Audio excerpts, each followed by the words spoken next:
नमस्कार साथियों। मैं आपका होस्ट पीटी विजय खिची आपका शारीरिक शिक्षा की क्लासों में स्वागत करता हूं। आज हमारा चौथा सेशन होने वाला है दोस्तों। हमने इससे पीछे 3 सेशन कंप्लीट कर लिए हैं और आज ही हमारी चौथी क्लास है। अगर आप दोस्तों इस क्लास में न्यू हो तो आप पीछे की क्लासें देखें, तभी आपको ये क्लास समझ में आएगी। और इन क्लासों को समझने के लिए आपके पास डॉक्टर अभिनव राठौड़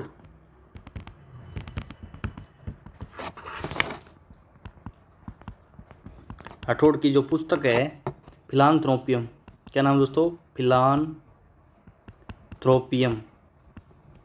ये पुस्तक आपके पास होनी चाहिए दोस्तों, तभी आपको ये क्लासेस समझ में आएगी। ये पुस्तक है दोस्तों आरबीडी पब्लिकेशन द्वारा प्रकाशित की गई है, जो शारीरिक शिक्षा की सबसे बेहतर पुस्तक मानी जाती है। चलिए दोस्तों, जैसा कि हम पिछली कक्षा में पढ़ रहे थे विकास और वृद्धि, इस दौरान हमने समझा कि विकास किसे कहते हैं और वृद्धि किसे कहते हैं।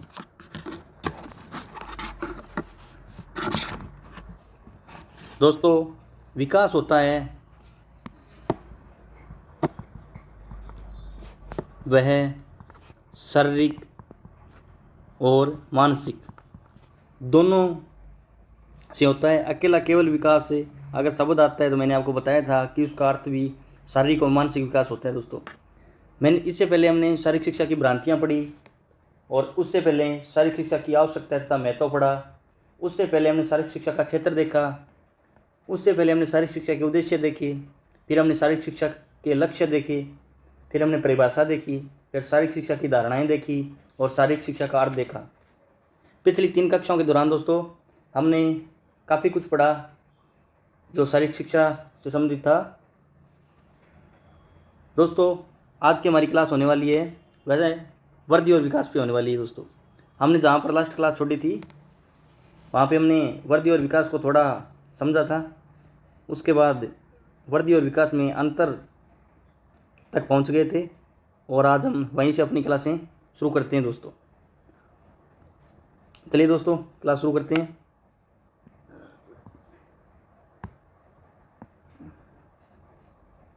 वातावरण भी हो गया।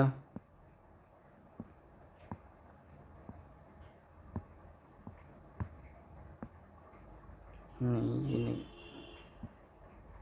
हाँ, ये रहा दोस्तों, मिल गया।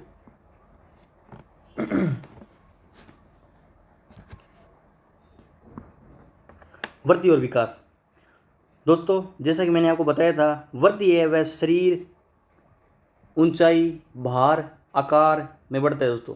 वृद्धि किसे कहते हैं? जब हमारा शरीर ऊंचाई, भार, आकार में बढ़ता है तो उसे केवल वृद्धि कहते हैं। ठीक है ना दोस्तों? उसे केवल वृद्धि कहते हैं, शारीरिक वृद्धि कहते हैं। मांसपेशियों का बढ़ना, हड्डियों का अथवा शारीरिक ढांचे का या हमारी हाइट बढ़ना वृद्धि कहलाता है। शारीरिक तथा मानसिक क्षमता एवं योग्यता में उन्नति को विकास कहते हैं दोस्तों। जैसे कि दोस्तों मैंने आपको कक्षा शुरू की थी तब बताया था कि इसको क्या हो गया,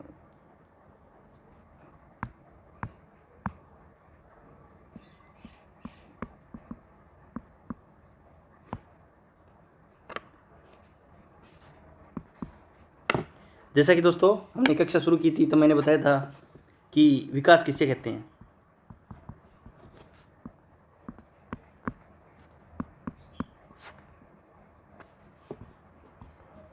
दोस्तों, जब विकास शारीरिक और मानसिक दोनों रूपों में हो तो हम इसे विकास कहते हैं।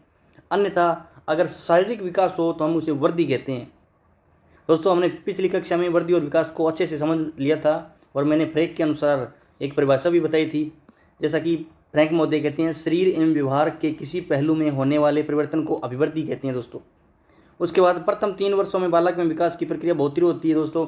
यह प्रश्न 2018 में आया था। मैंने आपको यह बताया, आपको हिंट भी दी थी कि यह प्रश्न 2018 की वैकेंसी में आया था। और मुझे उम्मीद है कि आप पिछली परीक्षाओं के दौरान जितने भी पेपर हुए हैं उनको साथ लेकर बैठे होंगे, उनका भी अध्ययन कर रहे होंगे और साथ साथ टॉपिक को लेकर भी चल रहे होंगे। दोस्तों, अगर आप इस प्रकार से पढ़ाई करते हो तो आपका सिलेक्शन लगभग श्योर हो जाता है दोस्तों। आगे बढ़ते हैं और देखते हैं वर्दी। वर्दी फ्रैंक महोदय के अनुसार शरीर और व्यवहार के किसी पहलू में होने वाले परिवर्तन को अभिवृद्धि कहते हैं दोस्तों। दोस्तों मैंने अभिवृद्धि भी आपको पिछली कक्षा के दौरान बताया था, अभिवृद्धि किसे कहते हैं दोस्तों। देखिए दोस्तों, जब हमारे शरीर के अंदर क्या होता है, हमारे शरीर के अंदर मान लीजिए हमारी शरीर की हाइट बढ़ी, ठीक है, हाइट हमारे शरीर की बढ़ती है, तो दोस्तों आप खुद सोच कर देखिए, एक छोटा बच्चा है और एक मान लेते हैं बड़ा बच्चा है। तो दोस्तों ये मान लेते हैं छोटा बच्चा है 1 नंबर और 2 नंबर बड़ा बच्चा है। आप खुद सोच कर देखिए कि जब एक छोटा बच्चा चलता है तो वह किस प्रकार चलता है, उसके व्यवहार में किस प्रकार परिवर्तन आता है। जैसे छोटा बच्चा है वो बिल्कुल ठुमक ठुमक कर चलता है, और वहीं बड़ा व्यक्ति है तो वो क्या करता है कि बिल्कुल सीधा चलता है। तो दोनों के व्यवहार में जब बच्चा चलता है कितना परिवर्तन आता है दोस्तों।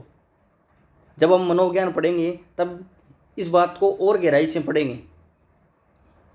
चलिए दोस्तों आगे बढ़ते हैं, उम्मीद आपको समझ में आ रहा है। वृद्धि वंशानुक्रम से प्रभावित होती है, बिल्कुल सही बात है दोस्तों। दोस्तों वृद्धि है वो वंशानुक्रम से प्रभावित होती है। किस प्रकार होती है दोस्तों, मान लीजिए ये एक बच्चा है, ठीक है, और ये इसकी क्या है, माता है, और ये इसका क्या है, पिता है। अब यहाँ पर गौर करने वाली बात क्या है दोस्तों, अगर माता की हाइट छोटी है, मतलब माता की हाइट क्या है, कम है, और पिता की हाइट अधिक है, तो दोस्तों आप सोच कर बताइए कि बच्चे की हाइट कैसी होगी, वह बौना होगा या लंबा होगा। मुझे उम्मीद है दोस्तों आप सोच रहे होंगे कि 50-50 होगा। दोस्तों बिल्कुल सही है। अगर यहाँ पर क्या होता कि माता और पिता दोनों की हाइट क्या होती, डाउन होती, छोटी होती, तो 100% बच्चा भी क्या होता, बौना होता। अगर माता पिता दोनों की हाइट अधिक होती तो बच्चे की भी हाइट अधिक होगी दोस्तों। जो हमारा वंश क्रम है ना दोस्तों, जैसे हमारे दादा है, पिता है, इनकी हाइट है ना, वो भी हमारी बॉडी पर इफेक्ट प्रभाव डालती है कि हमारी हाइट कितनी होगी। कई बार दोस्तों ऐसा होता है, क्या होता है कि माता पिता की हाइट, जैसे माता की हाइट है ना वो बड़ी होती है और पिता की हाइट छोटी होती है, ठीक है। तो इन दोनों के जब 2 संतानें होती है तो दोस्तों लगभग देखने वाली बातें हैं, 98% यही केस निकल कर आता है कि एक बच्चे की हाइट है ना वो छोटी होगी और दूसरे बच्चे की हाइट बड़ी होगी।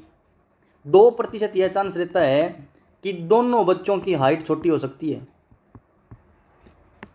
दोस्तों वंशानुक्रम और वातावरण दोनों भी वृद्धि पर प्रभाव डालते हैं, अपितु वातावरण की तुलना में वंशक्रम अधिक प्रभाव डालता है। दोस्तों ऑप्शन में अगर वंशानुक्रम नहीं हो कि वृद्धि को प्रभावित करने वाले मुख्य कारण क्या है, जैसे हम एक प्रश्न लेते हैं, इस प्रकार भी प्रश्न बन सकता है। देखिए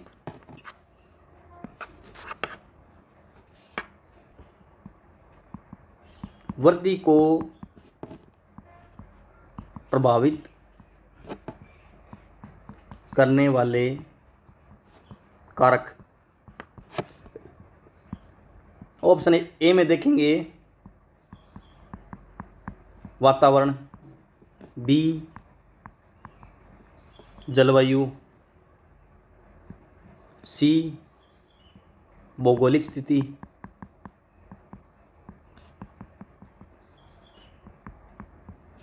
डी में आ जाएगा उपरोक्त तीनों, उपरोक्त सभी। दोस्तों हमने पिछली लाइन पढ़ी थी, उसमें साफ साफ लाइन लिख रखी थी, क्या लिख रखी थी कि वृद्धि को वंशक्रम प्रभावित करता है। दोस्तों वह बात बिल्कुल सत्य थी, पर देखिए दोस्तों यहाँ पर क्वेश्चन है वो चेंज हो चुका है और उसका ट्रेंड भी चेंज हो चुका है। तो दोस्तों इस प्रकार भी हमें एग्जाम में क्वेश्चन देखने को मिल सकता है। आप अपने कॉमन सेंस से बताइए, हमने वातावरण भी पढ़ा है, वंशक्रम भी पढ़ा है, ठीक है, तो आप मुझे भी बताइए कि इसका आंसर क्या होगा। मुझे उम्मीद है दोस्तों आप बिल्कुल सही सोच रहे होंगे, इसका आंसर है ए होगा। क्यों होगा दोस्तों? देखिए, वंशक्रम है ना, वो तो प्रभाव डालता ही डालता है, उसकी तुलना में वातावरण भी प्रभाव डालता है, किंतु वंशक्रम से कम प्रभाव डालता है, पर डालता ज़रूर है। ऐसे भी आपको बहुत सारे प्रश्न एग्जाम में देखने को मिलते हैं जिनकी संख्या 2 से या 4 के बीच हो सकती है। हम पढ़ के जाते हैं कि वृद्धि को प्रभावित करने वाला सबसे मुख्य कारण है वह क्या है? वंशक्रम है। जबकि वंशक्रम में वहाँ एग्जाम में हमें ऑप्शन भी नहीं मिलता है, तब हम क्या करेंगे? अगर दोस्तों हमने अच्छे से पढ़ाई की है, हमें पता है, हमारा टॉपिक क्लियर है, हमने उसका अर्थ समझा है, तभी हम इस क्वेश्चन को कॉमन सेंस से कर सकते हैं। दोस्तों एग्जाम में कॉमन सेंस वाले 7 से लेकर 10 तक क्वेश्चन आते हैं मिनिमम, जो हमें कॉमन सेंस से करने होते हैं। और शारीरिक शिक्षा जो हमारा सेकंड पेपर है ना दोस्तों, तो आपको वहाँ पे 15 से 20 क्वेश्चन ऐसे मिल जाएंगे जो आपको कॉमन सेंस से करना पड़ेगा, जो किसी भी सिलेबस में नहीं है, ना आरबीडी में है, ना अन्य किसी पब्लिकेशन के द्वारा जो प्रकाशित किताबें की गई है उनमें है, कहीं पर नहीं मिलेगा। अपितु आपको माध्यमिक और उच्च माध्यमिक की जो 10th और 12th की जो पुस्तक है ना शारीरिक शिक्षा की, फिजिकल एजुकेशन की, उसमें भी नहीं मिलेंगे वे क्वेश्चन, और आपको एग्जाम में दिए हुए मिलेंगे। ये भी नहीं है कि आप उन पर रिट लगा पाओगे, क्योंकि दोस्तों बोर्ड के पास अपना पल्लू सीधा करने के लिए बहुत से यंत्र है, संसाधन है, स्रोत है। ये नहीं है कि हम अकेले बोर्ड को इतनी बड़ी चुनौती दे दें कि वो हमें बोनस अंक दे दे। दोस्तों जब बोर्ड बोनस अंक देता है ना, तो आप खुद सोच के देखिए, उसके कलेजे से ऐसा लगता है कि उसके अपना कलेजा फाड़ के दे दिया हो।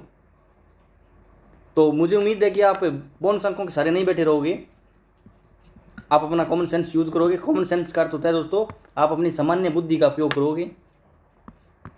दोस्तों हो सकता है मेरी लैंग्वेज आपको थोड़ी समझ में नहीं आ रही है अगर आप अदर स्टेट से हैं, क्योंकि दोस्तों मैं एक राजस्थानी और हनुमानगढ़ गंगानगर जो ज़िला आपने सुना होगा, मैं वहीं का रहने वाला हूँ। और मेरा जो मुख्य स्थान है वह नौहर है। नौहर के पास एक गांव पड़ता है, मैं वहीं से ये सारी क्लासें संचालित कर रहा हूँ। क्योंकि दोस्तों जिस क्षेत्र में रहते हैं वो हमारी भाषा से वह बोली झलक की जाती है। तो दोस्तों उम्मीद है कि आपको समझ में आ रही होगी कक्षा। चलिए दोस्तों शुरू करते हैं।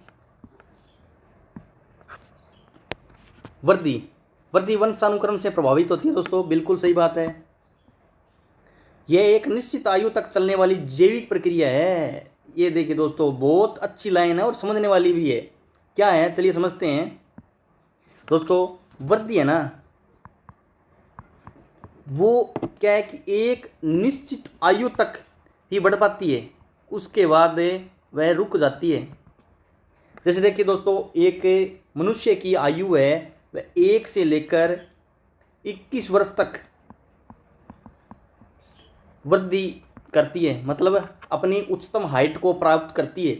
इसके बाद हमारी हाइट बढ़ना रुक जाता है दोस्तों ये हम क्यों पढ़ रहे हैं? क्योंकि दोस्तों जब हम एक खिलाड़ी को तैयार करते हैं, उसका गेम चुनते हैं, तब हम उसकी आयु देखते हैं। अगर बच्चा 10 साल का है और वह 5 फुट के करीब 4.5 या इससे कम हाइट ले रखी है, तो दोस्तों आप खुद सोचिए और अपने आप को जवाब दीजिए या कमेंट में जवाब दीजिए कि आप उसको किस गेम में परफेक्ट मानोगे। मान लीजिए एक 18 साल का बच्चा है और उसकी हाइट 6 फुट है, 6 फुट उसकी हाइट हो गई है, तो आप उसके लिए कौन सा गेम में चुनोगे? ये क्वेश्चन मैं आप पर छोड़ता हूँ दोस्तों। उम्मीद है कि आप भी सोच रहे होंगे उसके लिए बास्केटबॉल अच्छा होगा, और दूसरा वॉलीबॉल भी हो सकता है। और आप खुद सोचिए दोस्तों, आपको इस बच्चे के लिए कम से कम 5 गेम ऐसे चुनने हैं जिसमें यह बच्चा बेहतर कर सकता है अपनी हाइट के कारण।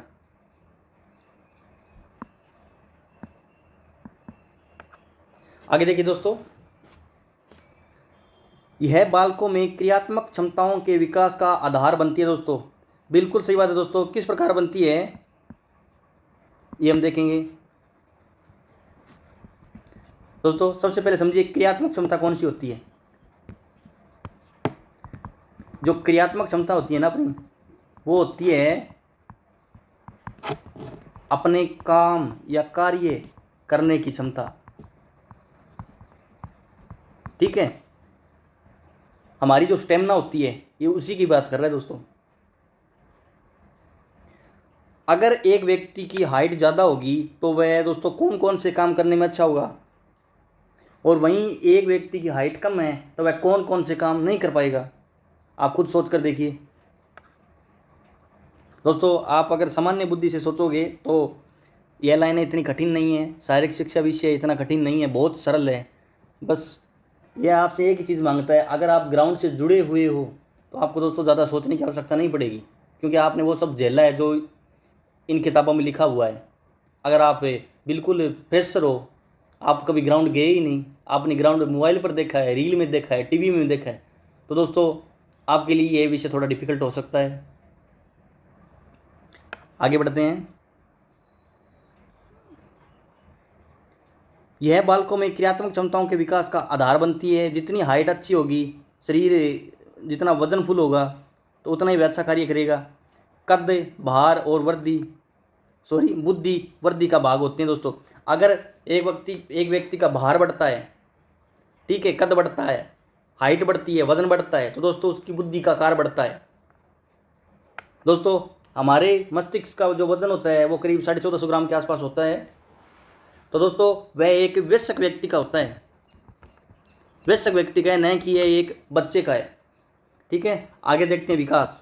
अब विकास क्या होता है दोस्तों, मैंने आपको विकास पिछली कक्षा में अच्छे से समझा दिया था दोस्तों, और इसमें भी मैं आपको समझाने का प्रयास करूँगा। जो बच्चे नए हैं मेरा उनसे अनुरोध है कि वो पिछली कक्षाएँ देखें, तभी आपको ये कक्षा समझ में आएगी, वरना आपके ऊपर से निकल जाएगी। अगर आप क्रमवाइज चलते हो तभी आप समझ पाओगे। और अगर आपके पास आरबीडी की पुस्तक है फिलांथ्रोपियम तो और भी बेहतर है दोस्तों। अगर नहीं है तो मैं आपको रेकमेंड करूँगा, आपसे अनुरोध करूँगा कि आप आफ्टर मार्केट से, खुले मार्केट से कहीं भी खरीद सकते हो। कोई ज़रूरी नहीं है कि आप फ्लिपकार्ट, अमेजोन कहीं कहीं से भी खरीदो, बस आपके पास पुस्तक होनी चाहिए। विकास, यह बालक के शारीरिक व मानसिक परिवर्तन का गुणात्मक अवस्था है दोस्तों। क्या होती है दोस्तों विकास से? विकास का अर्थ ये है कि ये शारीरिक गुणा में मानसिक का योग है। ठीक है, जितना शरीर बढ़ेगा उतना दिमाग का वजन बढ़ेगा, जितना अनुभव बढ़ेगा उतनी बुद्धि का विकास होगा दोस्तों। बुद्धि का विकास होने का यहाँ पर अर्थ है वह उतना सोच पाएगा, चिंतन कर पाएगा, रीजनिंग कर पाएगा, आंसर दे पाएगा, नए नए तरीके खोज पाएगा, नए नए रास्तों पे चलेगा। ये इस सेंस में बात कर रहा है। आगे देखते हैं। यह मानसिक, भावनात्मक, बौद्धिक पक्ष से संबंधित है। बौद्धिक पक्ष से संबंधित है दोस्तों मैंने अभी भी बताया, वह लाइन आ गई है। मानसिक, भावनात्मक, दोस्तों अपनी भावनाएं होती है, जैसे हम छोटी छोटी बातों पे नाराज़ हो जाते हैं, रोने लगते हैं, थोड़ी सी चोट लगने पर रोने लगते हैं, थोड़ा सा किसी ने कह दिया बहुत ज़्यादा गुस्सा होने लगते हैं, हमने किसी को गिरा हुआ देखा या किसी के चोट लग रही है उसको देख कर रोने लगते हैं। ये हमारे दोस्तों संवेग होते हैं दोस्तों। ये जो भाव होते हैं ये हमारे व्यवहार या अभिवृद्धि के माध्यम से व्यक्त होते हैं। मैंने बताया था हमारे जो स्वयं होते हैं वह किस प्रकार निकलते हैं, उसी प्रकार दोस्तों जो भाव है, ठीक है, वह कभी भी कहीं भी निकल सकते हैं। जैसे दोस्तों आपने एक भूखे व्यक्ति को देखा और आपके मन में क्या भाव आता है कि मैं इसको कुछ खिला दूं या पिला दूं।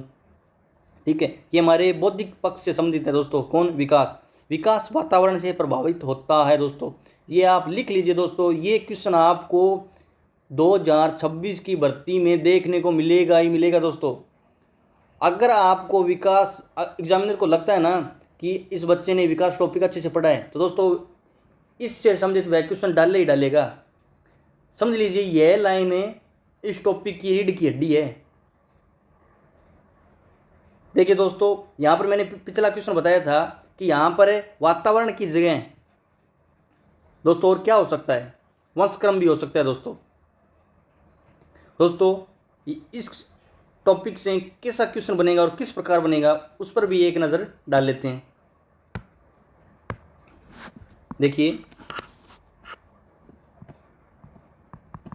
विकास को प्रभावित करने वाले कारक। ठीक है, ऑप्शन ए वातावरण, option B वंशक्रम, option C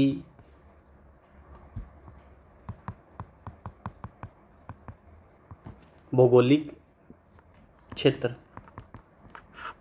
option D उपरोक्त सभी।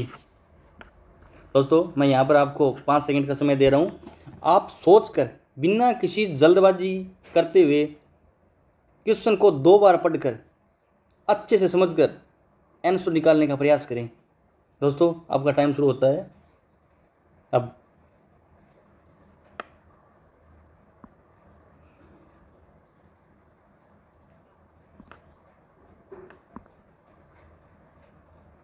चलिए दोस्तों, मुझे उम्मीद है कि आपने आंसर क्या चुना है।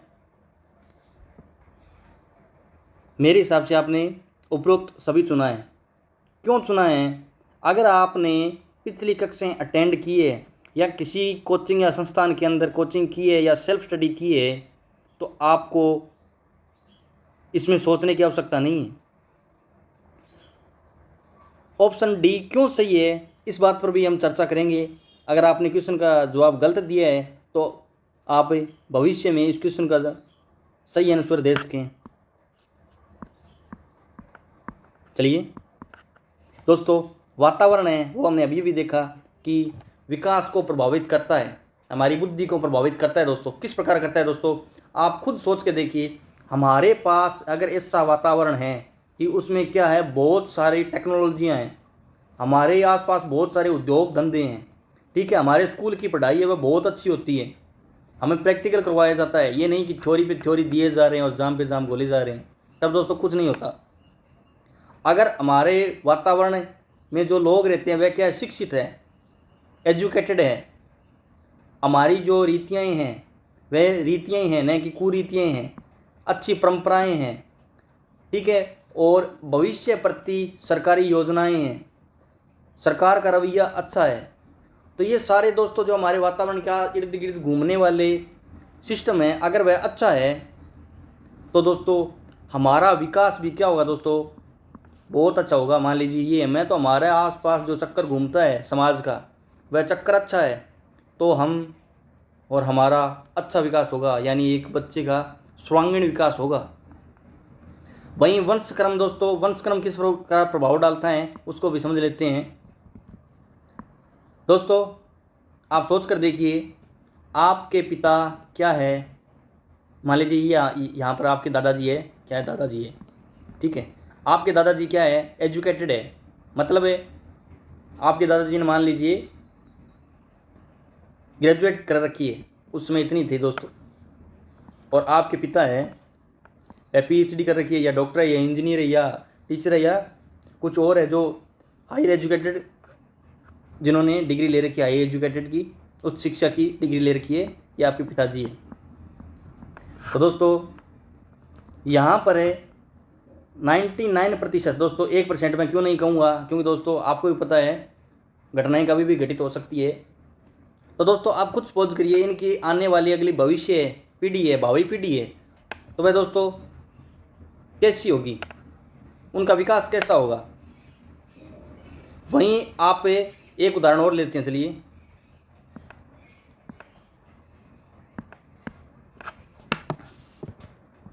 यहाँ पे 2 परिवार को रखते हैं। ये आपके दादाजी है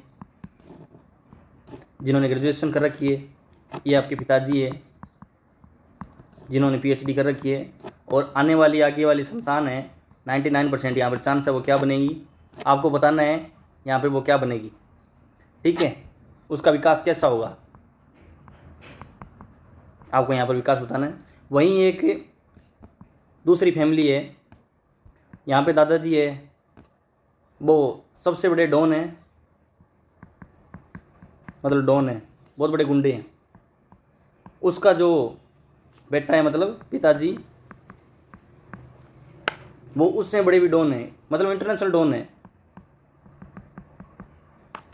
और 99% यहाँ पे भी आ जाएगा अब आपको बताना है इसका विकास कैसा होगा। खुद सोच कर देखिए विकास कैसा होगा।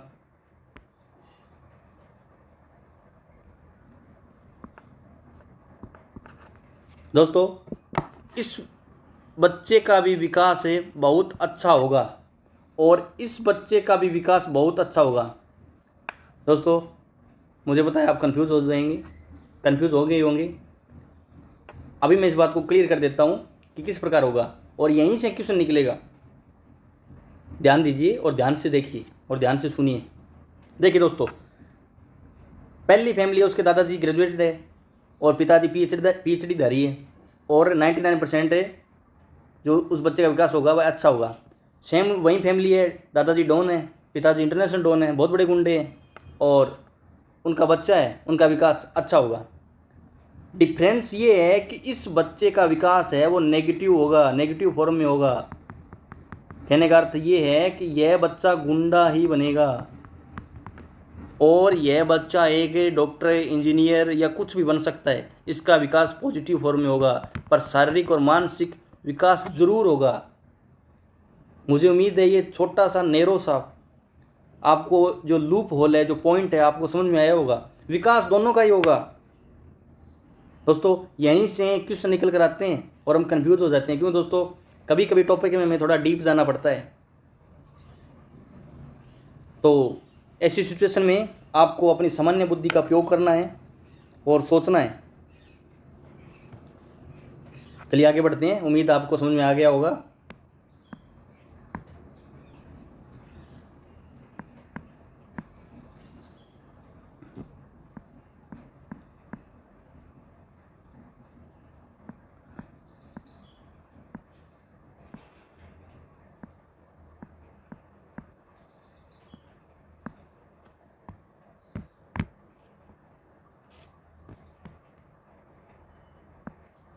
क्या हो गया इसको?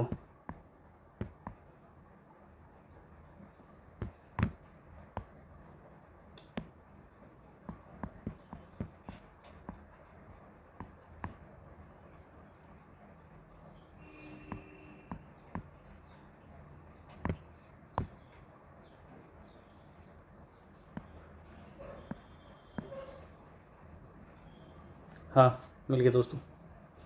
चलिए आगे बढ़ते हैं।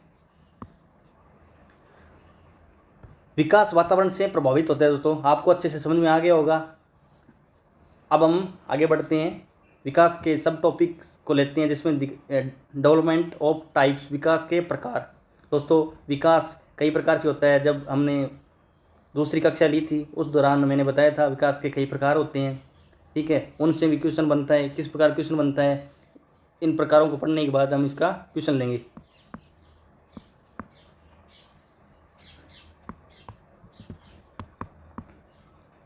विकास के प्रकार, पहला प्रकार है परिपक्वता। बालक के शारीरिक व मानसिक विकास की गुणात्मक परिवर्तन की प्रक्रिया। दोस्तों परिपक्वता क्या होती है?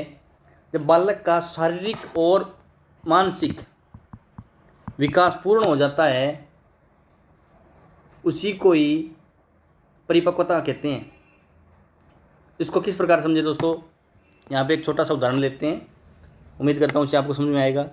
देखिए दोस्तों, जब आप एडल्ट होते हो, एडल्ट का मतलब समझते हो, जब आप वयस्क हो जाते हो, आपका शरीर भी बड़ा हो जाता है, एक वयस्क व्यक्ति जितना हो जाता है और आपकी जो मानसिक क्षमता है, सोचने की क्षमता है, वह भी एक वयस्क व्यक्ति जितनी हो जाती है।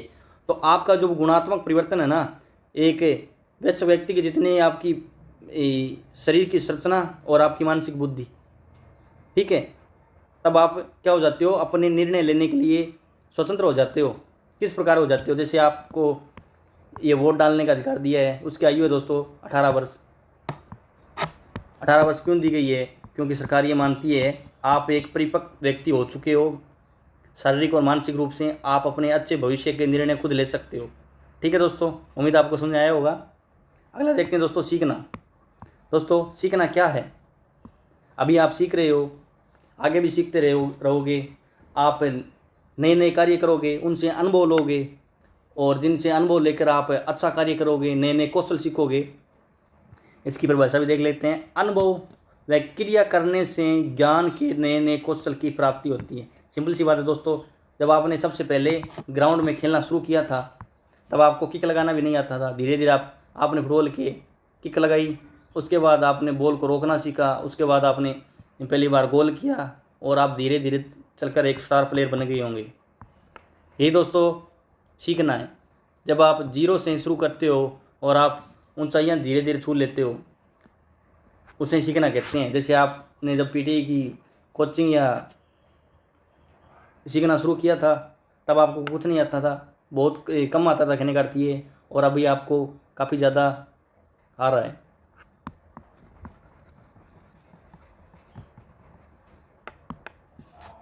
अगला दोस्तों शारीरिक क्रियाशीलता का विकास। दोस्तों जब आप सीखते हो, परिपक्व होते हो, तो आपकी शारीरिक क्रियाशीलता बढ़ती है, आपके स्वयंगों पर नियंत्रण आता है, आप जल्दी गुस्सा नहीं करते हो, आप संज्ञानात्मक तथा सृजनात्मकता का परीक्षण करते हो, अपने आप से बातें करते हो कि हमें ये करना चाहिए, हमें ऐसा नहीं करना चाहिए। ठीक है दोस्तों, यही आपकी कार्यशीलता का विकास है। और शारीरिक रूप से कार्यशीलता आपकी धीरे धीरे बढ़ती रहती है। आप जब छोटे थे आप 5 किलो वजन भी नहीं उठा सकते थे, 5 kg, और आप धीरे धीरे बड़े होते गए, अब आप 50 kg वजन उठा सकते हो। आगे देखते हैं।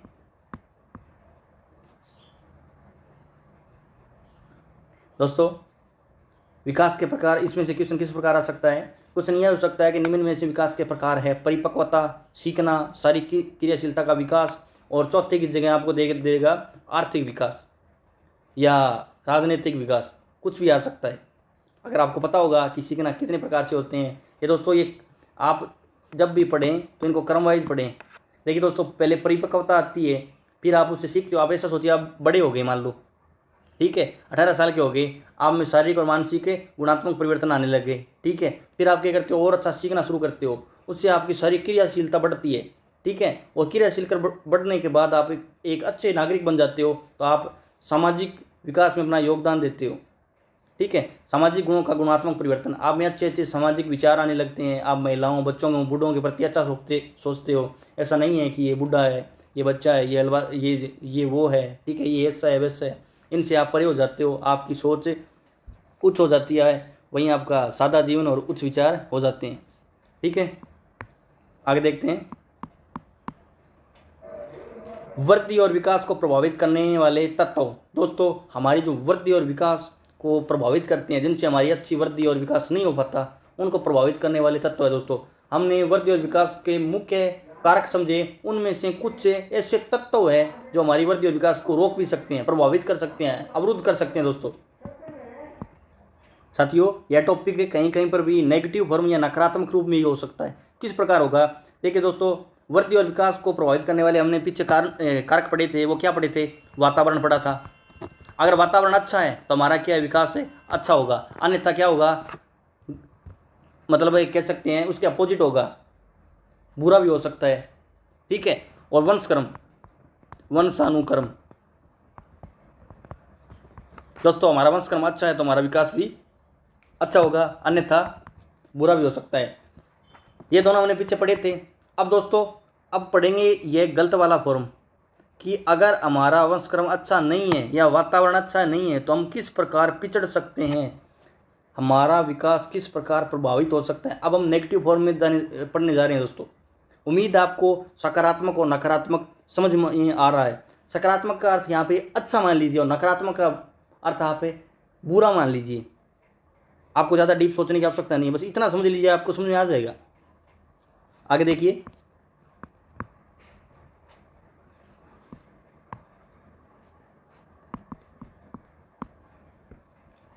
वृद्धि और विकास को प्रभावित करने वाले तत्व या कारक या कारण, कुछ भी कहे दोस्तों, बात एक ही है। ठीक है, आनुवंशिकता। दोस्तों अगर हमारा वंशक्रम अच्छा है तो हमारा विकास अच्छा होगा, और अन्यथा बुरा भी हो सकता है। इनमें से क्वेश्चन किस प्रकार बनता है? दोस्तों पहले हम उस क्वेश्चन को ले लेते हैं, फिर आपको ये सारे टॉपिक समझ में आ जाएंगे। ठीक है दोस्तों, चलिए क्वेश्चन पर चलते हैं।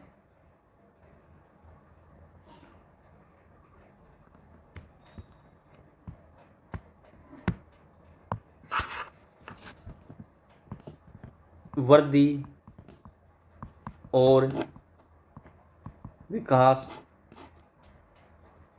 को प्रभावित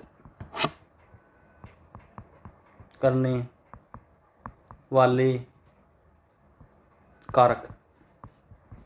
ठीक है, ए में वातावरण, बी में प्रदूषण, सी में सरकारें और डी में वंशक्रम। दोस्तों, अपनी बुद्धि क्षमता का परिचय दीजिए कि इसका आंसर क्या होगा। उम्मीद है आपने इसका उत्तर सोच लिया होगा और आपका उत्तर क्या है। सॉरी दोस्तों, ये क्वेश्चन नेगेटिव फॉर्म में लेना था, इसको पॉजिटिव फॉर्म में ले लिया हमने।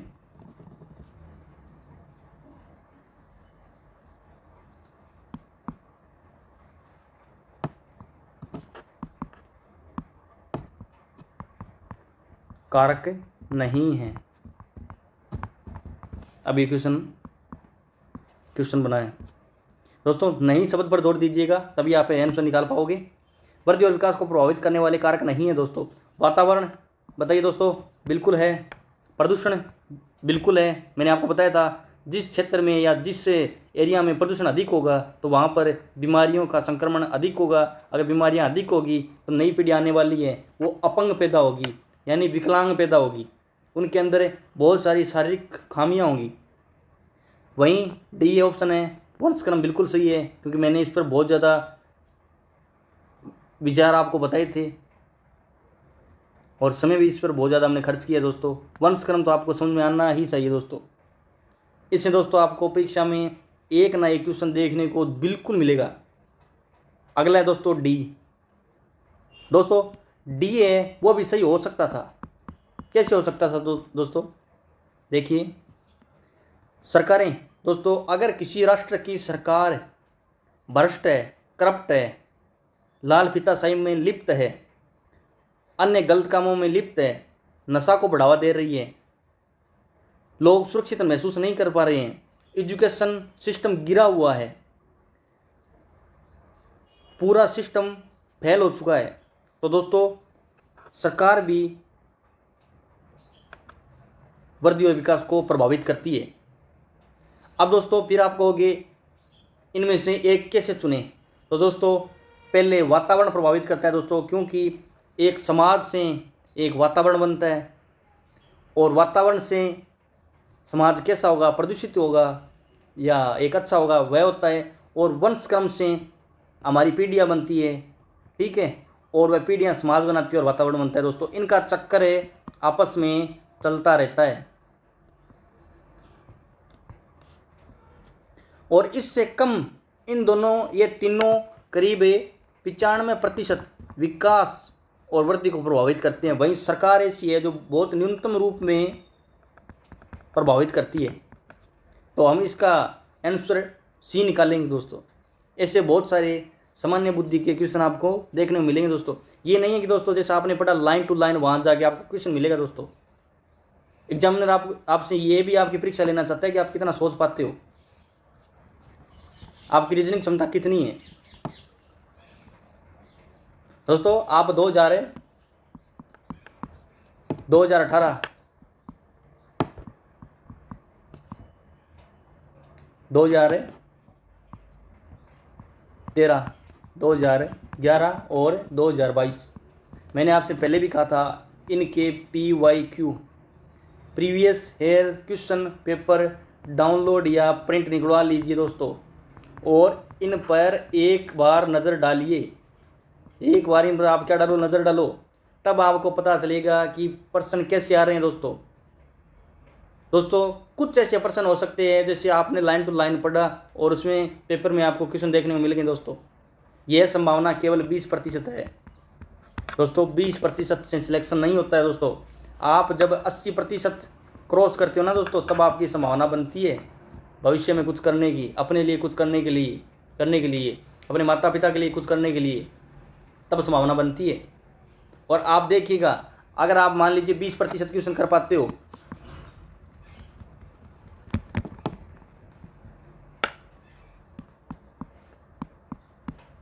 मान लीजिए 20% आपने लाइन टू लाइन क्वेश्चन कर लिए दोस्तों। इतने क्वेश्चन आ ही जाती हैं। जो कॉमन सा जो सामान्य व्यक्ति है ना दोस्तों, जिन्होंने सारी चीज़ें कभी नहीं पढ़ी है, 20% है वो भी क्वेश्चन सही कर देगा दोस्तों।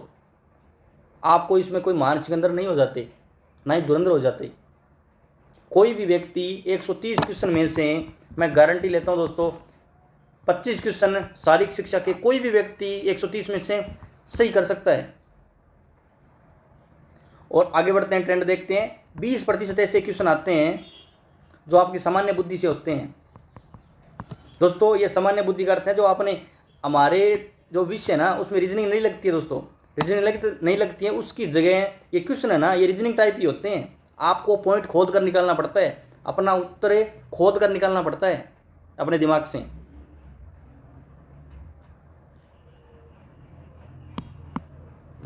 आगे मान लीजिए इसमें करीब मान लीजिए 40% क्वेश्चन हमारे विषय से आते हैं जो हमने पढ़ा है। कितने हो गए यहाँ तक बोलिए 60। और 20% क्वेश्चन ऐसे होते हैं जो ट्रेंड से, जो वर्तमान में जो ट्रेंड चल रहा होते हैं वो होते हैं दोस्तों। और 10% क्वेश्चन ऐसे होते हैं अगर हमने अच्छे से डीप पढ़ाई की तो कर पाते हैं।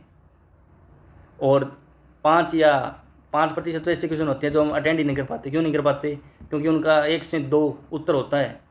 और 5% ऐसे होते हैं जो कोर्ट में चले जाते हैं। जैसे 10% ही मान लीजिए आप, करीब आप 6 से 7 क्वेश्चन आपको ऐसे देखने को मिलेंगे जो आपको कोर्ट में लटके हुए मिलेंगे। आप उनकी उम्मीद में अपना सिलेक्शन श्योर नहीं कर सकते हो। आपको अपना सिलेक्शन पाने के लिए आपको अपने उत्तर खोदने होंगे, अपने दिमाग में माइनिंग खनन करना होगा, तभी आप पेपर को पेपर की भाषा में जवाब दे पाओगे। अगर आप पेपर की भाषा नहीं समझे तो आपको पेपर कुछ नहीं समझेगा दोस्तों। सरकार का काम होता है बच्चों को फेल करना। दोस्तों आप देखिएगा, मैंने आपको पहली क्लास में बताया था आपकी बार 5 लाख फॉर्म भरे जाएंगे और 2000 के प्लस से पोस्टें होंगी। तो दोस्तों आपको क्या लगता है कि आपकी सरकार को ज़रूरत है? नहीं दोस्तों, आपकी सरकार को बिल्कुल भी ज़रूरत नहीं है। हमें सरकारी नौकरी की ज़रूरत है। आपको इस बात को समझना पड़ेगा। अगर आपने पढ़ा और आप पेपर की भाषा नहीं समझे तो आपको दिक्कत होगी। एक और बताता हूँ दोस्तों मैं आपको क्या करना है। अभी भी मैंने कुछ क्वेश्चन लिए थे ना, उनसे रिलेटेड बताता हूँ आपको कुछ। दोस्तों कई बार ऐसा होता है क्वेश्चन ऐसे से दिया होता है और ऑप्शन आगे A, B, C और D, क्वेश्चन कुछ भी मान लो दोस्तों। कई बार क्वेश्चन ऐसा सेट होता है, एग्जामिनर इसको ऐसा सेटअप करता है क्वेश्चन के अनुसार ऑप्शन C बिल्कुल करेक्ट है दोस्तों, और आपको लगता है C उसका उत्तर नहीं हो सकता, उसका उत्तर तो A होगा। क्या होगा? उत्तर A होगा। अगर आप प्रश्न के साथ लड़ते हो पेपर में तो आप दोस्तों श्योर 1/3 नेगेटिव मार्किंग के झांसे में आ जाओगे, या 1/3 आपको चपेटा मारेगा। और वह चपेटा आप सोच सकते हो कि जब आपका PDF में रोल नंबर नहीं आएगा तो वह बार बार चपेटा लगेगा। जब भी आपको एक PTA मिलेगा जो जॉब लग गई है, आपका साथी मान लीजिए, और आप नहीं लगे हो और आपको तीसरा व्यक्ति मिलता है यहाँ पे, तो दोस्तों आपको खुद को महसूस होगा कि काश मेरा भी सिलेक्शन हो जाता। आपको हर कोई ताना देगा। इससे अच्छा है अभी अच्छे से पढ़ाई कर लो। और ये दोस्तों जो गारंटर बैच है इनके झांसे में मत आना। ये जो कहते हैं ना कि हम 100% सिलेक्शन देंगे, आपको 100% सिलेक्शन देंगे में आइए और हम आपको क्या कि 100% सिलेक्शन दिलाएंगे और हमें 2 लाख रुपए पहले दे दीजिए और आपका सिलेक्शन हो जाए, 3 उसके बाद दे देना, टोटल 5 लाख रुपए लगेंगे। और तब वो व्यक्ति कौन होते हैं जो ये सोचते हैं, जो पढ़ नहीं पाते हैं या उसकी डिग्री फेक होती है, डिग्री खरीद कर लाते हैं, बोलते हैं डिग्री खरीद लें और ये और ख़रीद लेते हैं, सिलेक्शन हमारा हो ही जाएगा। तो दोस्तों आप इन झांसों में मत आना। जो रियल में स्पोर्ट्समैन है ना दोस्तों, मैं उनसे ही अनुरोध करना चाहता हूँ कि वो इन झांसों में ना आए, बिल्कुल भी न आए। अगर आ गए ना दोस्तों तो 420 में आप वैसे चले जाओगे। अगर मान लीजिए आपका जो जिसे सेटिंग करते हो वो पेपर खरीद लेता है, 5 आपसे ले लेता है, ऐसे मान लीजिए 50 बच्चों से ले लेता है, 5 गुना 50 कितने हो गए दोस्तों, 500, उसके 5 करोड़ रुपए हो गए दोस्तों, और 1 करोड़ में पेपर खरीद लेता है दोस्तों। जब आपको पता है कि सोच कितनी अब की बार एक्टिव है, कितनी एक्टिव है, अगर ये पकड़ा गया ना आपका जो गारंटर, तो सोच लीजिए आप भी गए। ऐसा बहुत सारे लड़के थे जिनके साथ हुआ है पिछली वैकेंसी में, और कुछ तो ऐसे हैं जिन्होंने 1 से 1.5 साल की जॉब कर ली और उसके बाद उनको निष्कासित कर दिया, निकाल दिया, और वो पैसे भी उनको भरने पड़ेंगे। उम्मीद है कि आपको ये चीज़ें समझ में आ रही है। जो ये कोचिंग वाले बोलते हैं ना, हम ये जो पिछली बार बोलते थे हम अखंड जो होती है ऐसी वैसी चलाएंगे, 5 या 10 दिन कंटिन्यू क्लासें चलेगी। दोस्तों आप खुद सोच कर देखिए, अगर आप 5 दिन 5 डे और 6 दिन आपका एग्ज़ाम है और 5 दिन आप सोए नहीं और एक क्लास पे क्लास डिस्प्ले फ़ोन की देखे जा रहे हो, लगाई जा रहे हो, तो दोस्तों आप 6 दिन क्या कर लोगे? आपकी नींद पूरी नहीं होगी। जो आपको आता है ना वही नहीं कर पाओगे आप, जितना आपने पढ़ा है ना वही भूल जाओगे। और ऐसा है ना दोस्तों, मैं अपने अनुभव से कहता हूँ, 1000 बच्चों के साथ हुआ था, 1000+ बच्चों के साथ हुआ था। आपको ये पता था मैं किस बारे में संकेत कर रहा हूँ? मैं किसी भी संस्थान का नाम नहीं लेना चाहता। आपको पता है कि ऐसा हुआ था या नहीं हुआ था? इसके प्रमाण आपको यूट्यूब पे मिल जाएंगे, सर्च करिए, वहाँ पे आपको पता चलेगा। चलिए दोस्तों, हम अपने टॉपिक से थोड़ा भटक गए हैं, मैं कभी कभी थोड़ा भटक जाता हूँ। अपने वापस टॉपिक पर चलते हैं।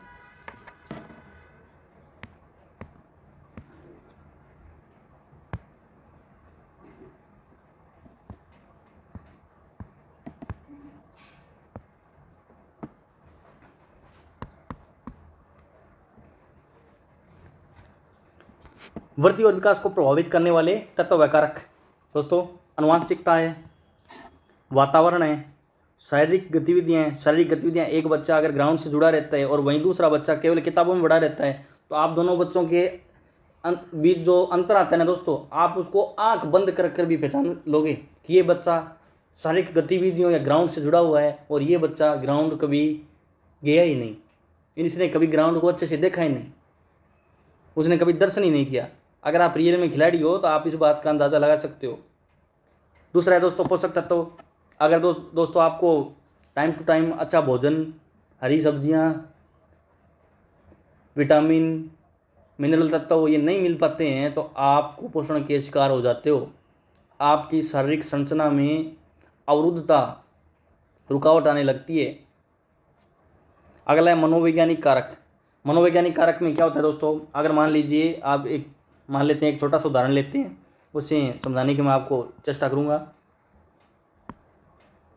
मान लीजिए आपकी ये फैमिली है,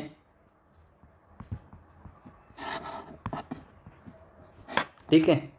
अगर आपके घर में दिनों दिन क्या होता है, लड़ाई होती है, झगड़ा होता है, या आपके परिवार में तालमेल अच्छा नहीं है, घर में अच्छे से किसी से बात नहीं करता, ठीक है, बच्चों को बुरा भला बोलते हैं, बड़ों को आदर नहीं होता है, ठीक है, आपकी फैमिली का संतुलन बिगड़ा हुआ है दोस्तों, तो आपके विकास पर प्रभाव निश्चित पड़ेगा।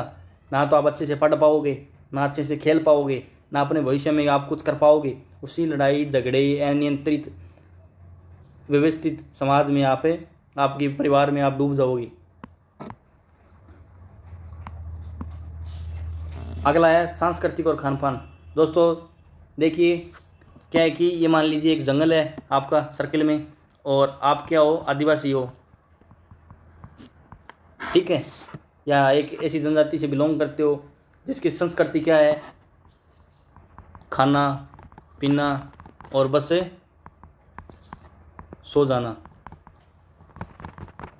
तो दोस्तों आप भी जब आपका विकास होगा तो उसमें सिर्फ इन्हीं चीज़ों का विकास होगा। नया आप कुछ इजाद नहीं कर पाओगे, नया कुछ नहीं निकाल पाओगे। अगर आपकी खान पान है अच्छा है तो आप स्वस्थ रहोगे, अगर खान पान अच्छा नहीं है तो आपको भी पता है। अगर आपकी संस्कृति में महिलाओं का आदर करना, बच्चों का सम्मान करना, बूढ़ों का आदर करना, ये संस्कृति में विद्यमान है, तो आप भी आगे चलकर इसी संस्कृति को फॉलो करोगे और अपने भविष्य को अच्छा बनाओगे। ये तो बिल्कुल सामान्य बुद्धि की बात है दोस्तों। चलिए आगे बढ़ते हैं। अगला है प्रदूषण। ये तो मैंने आपको बता ही दिया, एक बार नहीं करीब मैंने 3 से 4 बार इस पर बता दिया है। रीति रिवाज और रहन सहन, ये संस्कृति और खान पान से रिलेटेड है दोस्तों। रीति रिवाज, अगर आपके समाज में कुरीतियाँ हैं, सती प्रथा है, ठीक है, विधवा के बाद शादी नहीं होती है, ठीक है, और बच्चों को मारा पीटा जाता है, महिलाओं के साथ दुष्कर्म, उनकी सुरक्षा आदि, ये सब चीज़ें नहीं है, तो आपका विकास कैसा हो गया आप खुद सोच सकते हो दोस्तों। आगे चलते हैं, अगला टॉपिक पकड़ते हैं, वर्दी विकास महत्व एवं आवश्यकता। दोस्तों ये क्यों ज़रूरी है वर्दी विकास, इसका महत्व क्यों है, इसकी इंपॉर्टेंस क्यों है, हमें इसकी नीड क्यों है, इस बात पर हम जोर देंगे और पढ़ेंगे। देखिए दोस्तों, खिलाड़ियों की क्षमताओं व योग्यताओं का ज्ञान। दोस्तों हमें वृद्धि और विकास का टॉपिक अच्छे से समझ में आ गया है, तो हम क्या क्या कर सकते हैं, ठीक है, हम उससे किन क्षेत्रों में अच्छा कर सकते हैं। दोस्तों जब आप एक पीटीए बनोगे, ठीक है, ऑब्वियसली बात है, जब आप पेपर पास करोगे पीटीए बनोगे, पेपर पास करने से पहले आप ये सारे टॉपिक क्लियर करोगे, अच्छे से पढ़ोगे, आप में वो सारे गुण होंगे जो एक अच्छी पीटीए में होने चाहिए, तभी आपके लिए ये लाइनें आगे काम आएगी। जैसे देखिए दोस्तों, खिलाड़ियों की क्षमताओं या योग्यताओं का ज्ञान, आपको अच्छा ज्ञान होगा तो आप उनको अच्छे गेम के लिए चुन पाओगे, या अच्छा गेम की स्किल, गेम के नॉलेज के बारे में बता पाओगे। दूसरा है बालकों में वृद्धि व विकास के स्तर में बढ़ोतरी का ज्ञान। दोस्तों जैसे जैसे बच्चा बढ़ता है, उसकी आयु बढ़ती है, उनको किन किन पोषक तत्वों की आवश्यकता है, उसको कितनी उम्र हो गई है, उसको कितना ज्ञान होना चाहिए, इस बात का भी आपको अनुभव होगा। तो आप अगर कोई बच्चा पिछड़ रहा है तो आप उसको आगे बढ़ा पाओगे। तीसरा देखते हैं बालकों की समस्याएं का निराकरण। दोस्तों जब आपने अच्छे से शारीरिक शिक्षा पढ़ी है और आपने अपने बचपन को समझा है, दोस्तों आपको पता होगा कि आपके बचपन में कितनी सारी समस्याएं आई थी, किन किन समस्याएं आई थी, आपने कैसे निजात पाया, वह जो आपका समाधान था वह सही था या गलत था। अगर उसके बाद आपने शारीरिक शिक्षा पढ़ी, आप खुद सोच पाओगे कि हमने उस समय गलत निर्णय लिया था या सही निर्णय लिया था। और इस आधार पर जब कोई बच्चा समस्या से ग्रसित होगा या शारीरिक या मनोरोग से पीड़ित होगा, तो आप उसको बाहर निकाल पाओगे। अगला है राष्ट्रीय विकास में भागीदारी का निर्धारण। दोस्तों अगर आप एक अच्छा प्लेयर तैयार करते हो, एक अच्छा नागरिक तैयार करते हो, तो दोस्तों आपका राष्ट्र का नाम होगा और आपके राष्ट्र के निर्माण में आपकी भागीदारी भी दिखेगी।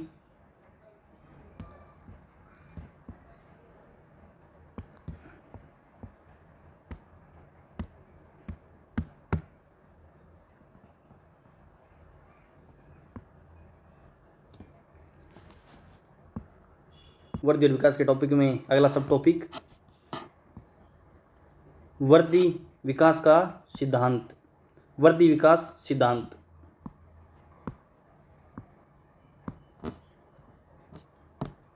पहला है इसमें निरंतरता का सिद्धांत। निरंतरता का मतलब है दोस्तों कंटिन्यू हमारे शरीर में क्या होती है दोस्तों, वृद्धि होती रहती है, उससे विकास भी निरंतर बढ़ता रहता है।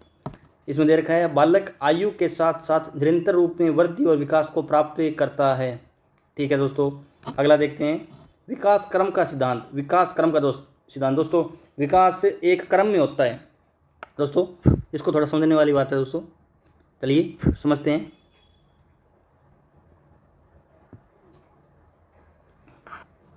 देखिए दोस्तों, जब हमारा विकास होता है तो विकास शारीरिक और मानसिक दोनों रूप से होता है। दोस्तों अगर आपने शारीरिक शिक्षा थोड़ी बहुत पढ़ी होगी तो आपको पता होगा कि जब बच्चा गर्भ में अपना संरचना का आकार लेता है, सबसे पहले उसके सर का निर्माण होता है दोस्तों, उसके बाद सर और पेट का निर्माण होता है, उसके बाद धीरे धीरे उसकी टांगों का निर्माण होता है, फिर दोनों हाथों का निर्माण होता वह पूरे शरीर को प्राप्त करता है।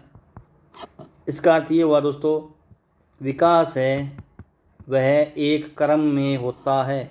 ऐसा नहीं है दोस्तों, पहले हाथ का विकास हो गया फिर सर का विकास हुआ, ठीक है।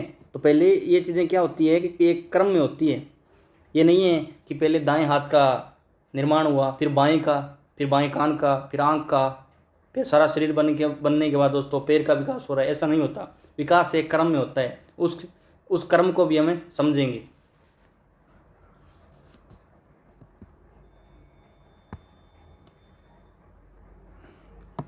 विकास क्रम का सिद्धांत, गमक क्रिया तथा भाषा का क्रम रूप में विकास होता है। उसी प्रकार दोस्तों इसमें एक और उदाहरण दे रखा है, इसी को भी समझ लेते हैं।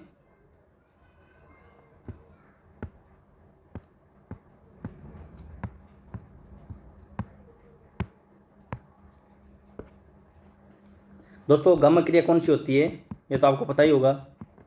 जैसे पहले बच्चा जब जन्म लेता है तो वह क्या करता है कि घुटनों के पैर चलता है, घुटनों के पैर वो धीरे धीरे क्या करता है, आगे बढ़ता है। फिर वह धीरे धीरे खड़ा होकर किसी वस्तु के सहारे चलने का धीरे धीरे प्रयास करता है। फिर वह किसी वस्तु बिना किसी सहारे का आगे बढ़ने का धीरे धीरे प्रयास करता है दोस्तों।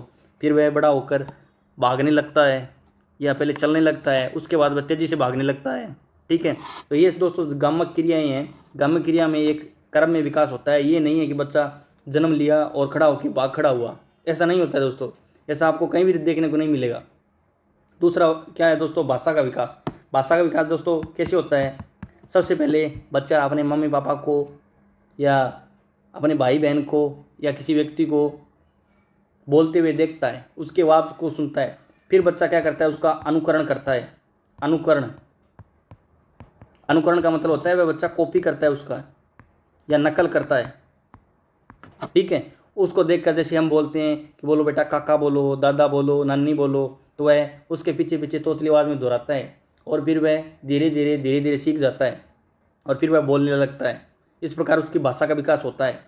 इसी प्रकार दोस्तों बच्चे में लिपि का विकास होता है। लिपि समझते हो ना आप, लिपि किसे कहते हैं। लिपि का अर्थ होता है कि हम किसी भाषा बोल रहे हैं उसके संकेतों द्वारा उसको नोट कर सकें।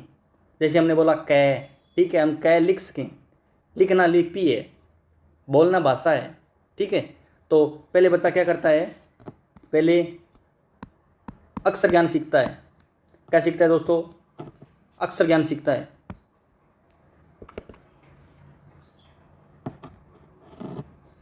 ठीक है। पहले अक्षर सीखता है, जैसे कै, ख, ऐसे घ, घ, ड़, ऐसे करते ग तक सीखता है। हम हिंदी भाषा की बात करें दोस्तों, ना कि अंग्रेजी की। फिर वह क्या करता है, फिर वह बार खड़ी सीखता है, कै, का, की, ऐसे। फिर वह मात्रा वाले शब्द सीखता है, या पहले बिना मात्रा वाले शब्द सीखता है। फिर धीरे धीरे शब्द पढ़ने लगता है। फिर धीरे धीरे वह क्या है कि पूरी किताब पढ़नी सीख जाता है, और बोले गए शब्दों को वह लिख पाता है। इस प्रकार दोस्तों उस बच्चे में लिपि का विकास होता है। दोस्तों आपके लिए यहाँ पर मैं एक क्वेश्चन छोड़ रहा हूँ। क्वेश्चन ये है कि हिंदी भाषा की लिपि कौन सी है। कमेंट में उत्तर देने का प्रयास करें दोस्तों। दोस्तों मैंने हिंदी भाषा की पूछी है, केवल हिंदी की। चलिए आगे बढ़ते हैं।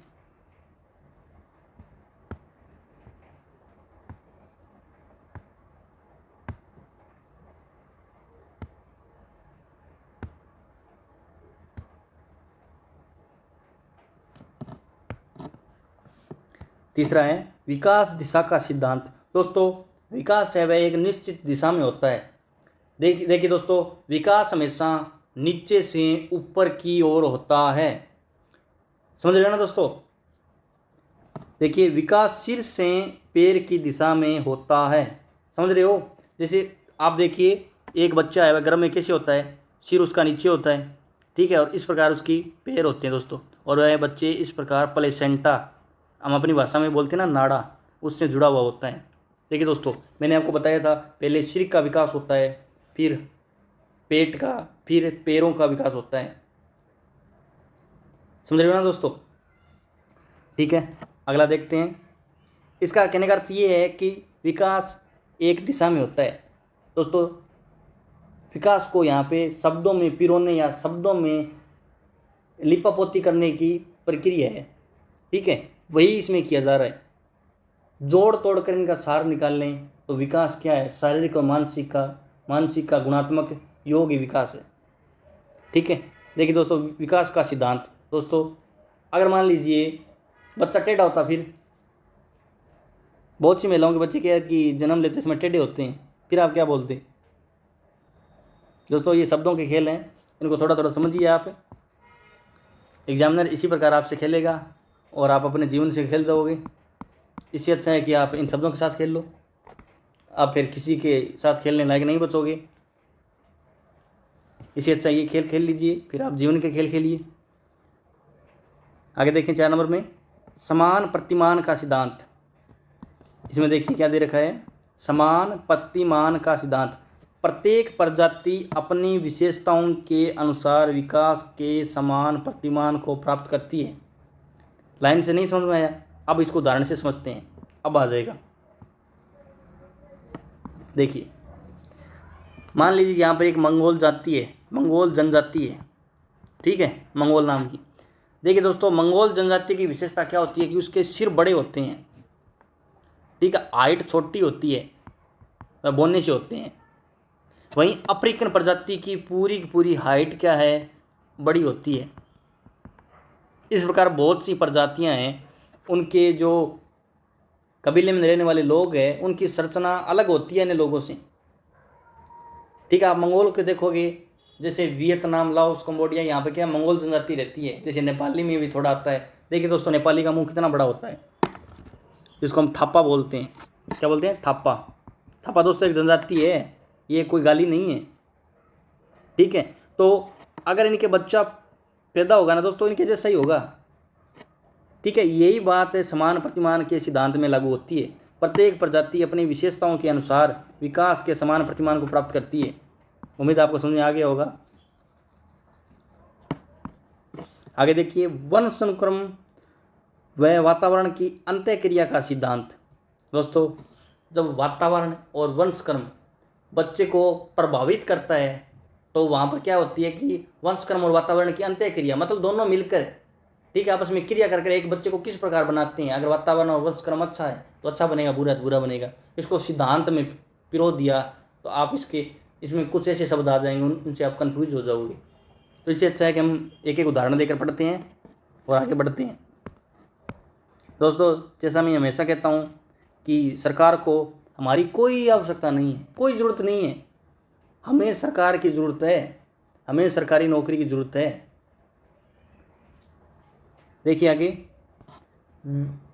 व्यक्तिगत, दोस्तों इसमें शब्द गलत लिखा हुआ है, व्यक्ति विभिन्नता का सिद्धांत। दोस्तों सबको पता है, ठीक है, कि क्या है कि प्रत्येक बालक में व्यक्तिगत और तौर पर भिन्नता पाई जाती है। किस प्रकार पाई जाती है? एक आधार कार्ड का उदाहरण लेते हैं। किसका लेते हैं? आधार कार्ड का। दोस्तों आधार कार्ड में क्या होता है कि आपके फिंगर लगाए जाते हैं, ठीक है, सभी लोगों के फिंगर अलग अलग होते हैं। तो दोस्तों सामान्य सी बात है, हर एक व्यक्ति हर दूसरे व्यक्ति से कुछ ना कुछ भिन्न अलग होगा। ये दोस्तों 100% श्योर है। दोस्तों आपने सोचा होगा कि एक व्यक्ति, जैसे हम सुनते हैं पुराने लोग कहते हैं कि एक व्यक्ति के 7 हम शक्ल होते हैं।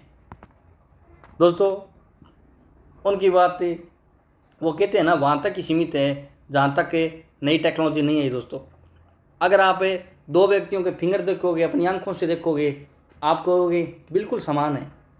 वहीं आप 2 व्यक्तियों के अगर अलग अलग खून के ब्लड सैंपल लोगे, ठीक है, और आप उसको अपनी आंखों से देखोगे तो आप यही कहोगे कि सबका खून लाल ही है, मतलब रेड ही है। जब आप उसको लैब में ट्रायल पर दोगे या प्रशिक्षित उसमें क्या करोगे, परीक्षण करोगे, तब आपको पता चलेगा कि ये मोहन का है या ये सोहन का है या गोलू का है या भीम का है या रोहित का है, ये किसका ब्लड है, तब आपको पता चलेगा। उम्मीद है कि आपको इससे उदाहरण से यह सिद्धांत समझ में आ गया होगा। प्रत्येक बालक हर एक दूसरे बालक से व्यक्तिगत, शारीरिक, मानसिक तौर पर भिन्न होता है। 2 व्यक्ति दोस्तों बिल्कुल एक जैसे हो सकते हैं पर उनकी सोच एक जैसी कभी नहीं हो सकती, उनका व्यवहार एक जैसा कभी नहीं हो सकता। यही बात ये यहाँ पर समझाना चाहता है। उम्मीद आप समझ पा रहे हो। आगे बढ़ते हैं।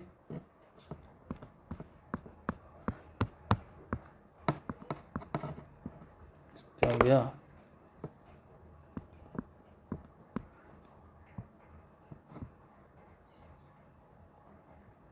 अगला है परस्पर संबंध का सिद्धांत। परस्पर एक दूसरे के संबंध का सिद्धांत। शारीरिक और मानसिक और भावनात्मक पक्ष संयुक्त रूप से विकसित होते हैं दोस्तों। कॉमन सी बात है दोस्तों। आपके शरीर बढ़ेगा, आपका मस्तिष्क बढ़ेगा। जैसे जैसे आपका मस्तिष्क बढ़ेगा, आप अलग अलग भावनाओं को समझने लगोगे। तो इन चीज़ों का एक साथ संयुक्त रूप में विकास होता है। इसमें कोई रॉकेट साइंस है नहीं, ज़्यादा समझने वाली बात है नहीं। आगे बढ़ते हैं। अगला है एकीकरण का सिद्धांत। एकीकरण का सिद्धांत में क्या है? बालक के अंग पूर्ण से अंश की ओर तथा अंश से पूर्ण की ओर विकसित होते हैं। दोस्तों इसमें आपको समझना पड़ेगा पूर्ण क्या है और अंश क्या है। अब अंश किसे मानोगे आप खुद सोचिए। चलिए इसे एक उदाहरण से समझने का प्रयास करते हैं दोस्तों। जैसे एक बालक है, बालक के सबसे पहले एक अंग बनेगा, ठीक है दोस्तों। वह जब तक पूरा नहीं बन पाता है, मतलब वह पूरा विकसित नहीं हो पाता है, ठीक है, तब तक वह बनता रहता है, ठीक है। इसमें दोस्तों ज़्यादा समझाने वाली बात है ही नहीं। पहले अंग बनेगा, ठीक है। अंग से जब अंग पूर्ण हो जाएगा तो उसके बाद नया, जो पूरा होने के बाद जो पूर्ण हो गया उसके बाद नया अंग स्टार्ट होगा दोस्तों। ये दोस्तों शब्दों में पिरोने, ये शब्दों से खेलने वाली बात है दोस्तों। पहले एक अंग बना हुआ पूर्ण हो गया, ठीक है। तो पूर्ण अंश और अंग दोस्तों एक बराबर ही मान सकते हो आप, एक जैसे, मतलब इन दोनों का अर्थ सेम ही निकल के आ रहा है। पूर्ण से अंश की ओर होगा और अंश से पूर्ण की ओर होगा। पहले दोस्तों एक अंग बनेगा, जब तक बनता रहेगा जब तक वह पूरा नहीं होगा। पूरा होने के बाद फिर अंश बनेगा, फिर पूर्ण हो, जब तक वह पूरा नहीं हो जाता। इस प्रकार विकास का क्रम एकीकरण के सिद्धांत में चलता रहता है। जैसे पहले सिर बन गया, सिर का विकास पूरा हुआ, फिर पेट बन गया, पेट का विकास पूरा हुआ, फिर पैर बन गए, फिर नाखून आए, फिर बाल आए। इस प्रकार क्या है, पूरा क्रम चलता रहता है दोस्तों। आगे बढ़ते हैं। वृद्धि एवं विकास की अवस्थाएं दोस्तों ये टॉपिक आपके मनोविज्ञान से भी जुड़ता है और फर्स्ट पेपर से भी जुड़ता है, तो इसको थोड़ा ध्यान से पढ़ें। शेषवावस्था दोस्तों, शेषवावस्था किसे कहते हैं और इसकी क्या क्या विशेषताएं होती है, इसको हमें पढ़ेंगे दोस्तों। मुझे लगता है कि आज हमें यहीं तक पढ़ना चाहिए। क्लास काफ़ी बड़ी हो चुकी है और आप भी, मुझे पता है कि रियल में स्पोर्ट्समैन हो, आप भी ज़्यादा देर तक क्या है बैठ नहीं सकते, या आप भी बोर हो गए होगे। आपको भी एक रिफ्रेशमेंट की आवश्यकता है। आप थोड़ा एनर्जी लीजिए, उसके बाद अगली क्लास में मिलते हैं दोस्तों। शुभ रात्रि।